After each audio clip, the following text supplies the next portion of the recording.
Welcome to my YouTube channel Urmi's কিচেনে। আজকে আমার রেসিপি মাটার পনির।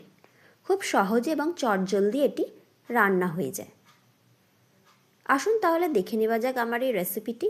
মাটার পনির বানানোর জন্য প্রথমে 200 গ্রাম মতন পনির নিয়ে নিয়েছি। পনিরটাকে কেটে চৌকো করে নিচ্ছি। চৌকো করে নিয়ে কড়াইতে সাদা তেল দিয়ে পনিরগুলোকে আগে হালকা ভেজে তুলে রেখে দেব।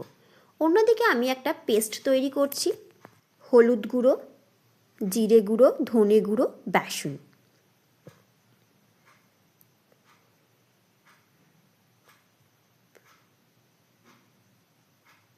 পনির ভেজে নিয়েছি। ওই তেলের মধ্যে একটা মিডিয়াম সাইজের পেঁয়াজ কুচি দিয়ে দিলাম, 1 চামচ রসুন বাটা, 1 চামচ আদা বাটা দিয়ে ভালো করে কষিয়ে নিচ্ছি। একটা মিডিয়াম সাইজের টমেটো কুচি করে নিয়েছি, সেটাও এর মধ্যে দিয়ে নুন দিয়ে ভালো করে কষিয়ে নিচ্ছি। টমেটোটা গলে গেলে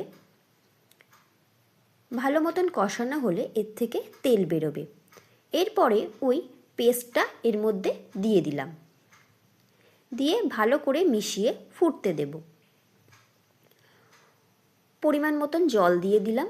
ফুটে গেলে 1 বাটি কড়াইশুঁটি এর মধ্যে দিয়ে দিলাম, দিয়ে আবারও ভালো করে ফুটে গেলে 1/2 চামচ গরম মশলার গুঁড়ো দিয়ে দিলাম, ঢাকা দিয়ে দিলাম।